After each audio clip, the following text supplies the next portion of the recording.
Akkamiin nu dhiiftaa gatii dhiiga keetii Gooftaa koo nu maari nuti sookan keetii Nutoo mucaa keetii Maalumaa fakkaanna Gooftaa si duratti Warra qulqulloota nu godhadhu mati Nu qulleessi mati Nu qulleessi mati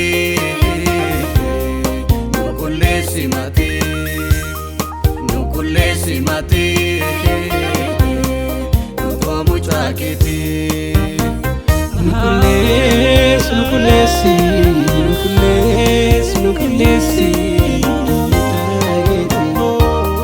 Nukulesi, nukulesi, nukulesi, nukulesi.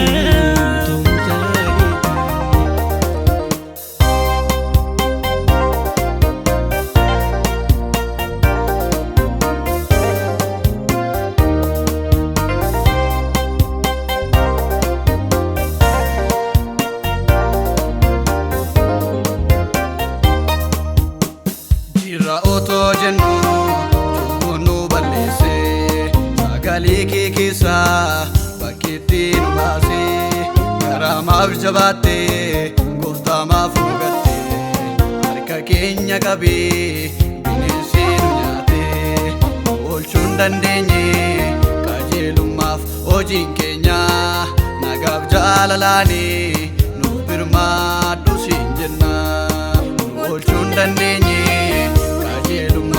hojiin keenya nagaaf jaalalaani nuuf birmaadhu siin jenna.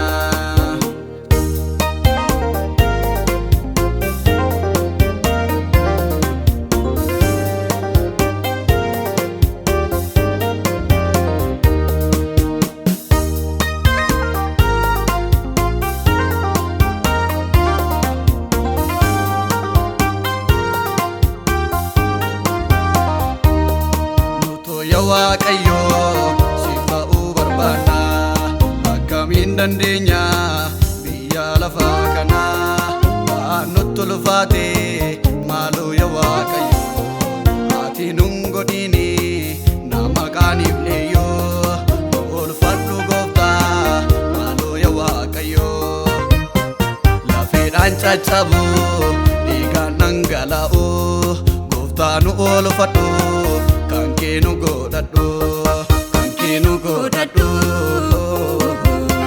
kankenu godhadhu, kankenu godhadhu, cubbuu keessaa nu baafadhu.